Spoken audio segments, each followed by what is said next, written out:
She was a teacher, 34 years old, no inheritance, no startup capital, no wealthy family member who showed her the way. She had a salary, a phone, and a skill she had spent years using for free. 3 years later, that skill was generating more money per month than her teaching salary. While she was in the classroom, while she was sleeping, while she was doing exactly what she had always done. She is not a social media celebrity. You have never heard her name, and that is almost the entire point. This matters right now because the conversation around passive income has been completely hijacked. One side sells it as an automated money machine that runs while you do nothing. The other side dismisses it as a myth for ordinary people. Both sides are wrong, and the people quietly proving them wrong are not the ones making the loudest noise. Every passive income play needs either money, time, or expertise, usually 2 out of 3. That is the honest framing, not the dream version, not the cynical version, the mechanical version. And once you see it that way, the path from zero becomes considerably less mysterious. Let's go back to the teacher. Her skill was explaining things clearly. She had been doing it for 10 years in a classroom for free for students who were assigned to be there. One evening, she recorded a 45-minute video explaining a concept her students consistently struggled with. She uploaded it to an online course platform. She charged $20 for access. In the first month, 9 people bought it, $180. She did not quit her job. She did not celebrate. She just noticed something. 9 strangers in 3 different countries paid for something she made in a single evening. The product existed once. It sold 9 times. She did nothing 9 times. She did something once. That distinction is the entire foundation of passive income. Not the income, the distinction. She kept going. She made more short courses. She answered questions in the comments section for 20 minutes a week. She promoted nothing except through a small mailing list of people who had bought the first course. By month 18, she had 14 courses and a mailing list of 4,000 people. The monthly revenue had crossed her teaching salary.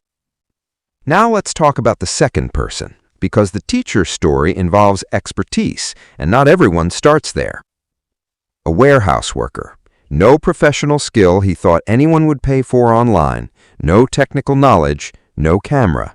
He had 2 things, a small amount of money saved each month and time on weekends. He started putting $200 a month into index funds, not because he expected to get rich quickly, because stacking diligent investing with income is how wealth compounds. Once you see the impact of compounding on your own life, there's no going back. After 3 years, his portfolio was earning a modest but real dividend income every quarter.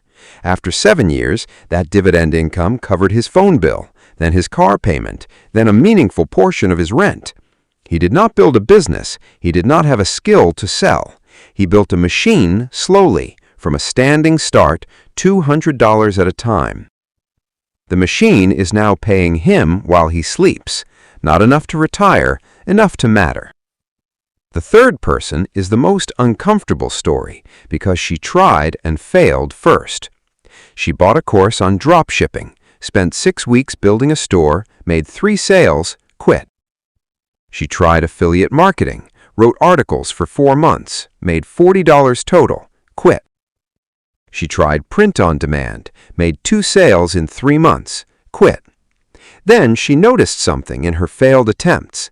Every time she had made a sale, it had come from someone finding her through a search engine, not from an ad she ran, not from a post she promoted, from a specific question someone typed into Google, which her article or product listing happened to answer. She stopped trying to build businesses. She started building answers. She picked one narrow topic she knew moderately well and wrote the most thorough, useful content she could find time to create. She posted consistently for 8 months before her traffic became meaningful. But when it did, the ad revenue and affiliate commissions started arriving automatically. Every article she had written was still earning. The oldest ones were earning the most. Passive income often means reduced work after setup, not zero work forever. That is the reality the hype never admits. She maintained her content. She updated articles twice a year. She spent perhaps 3 hours a week total.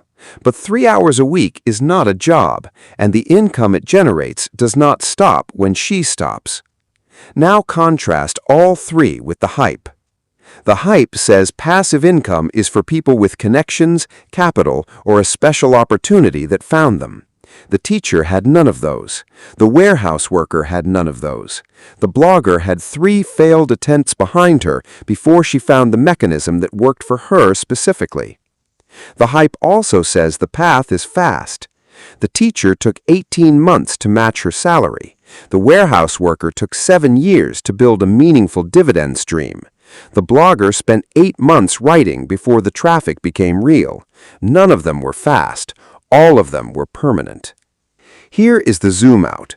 Passive income is not a product. It is a structural shift. The shift from earning only when you are working to earning even when you are not. That shift does not happen overnight, and it does not require a starting point most people do not have. It requires choosing one mechanism, understanding it well enough to build something real with it, and staying long enough for the compounding to matter.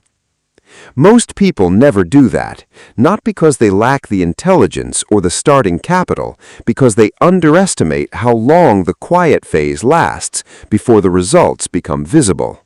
The teacher kept going at 9 sales. The warehouse worker kept depositing at $200 a month.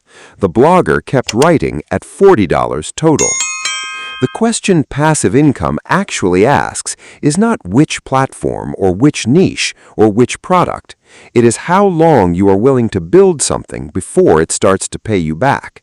And the uncomfortable answer is that the length of time required is almost always longer than you assumed, and almost always shorter than giving up entirely would have cost you.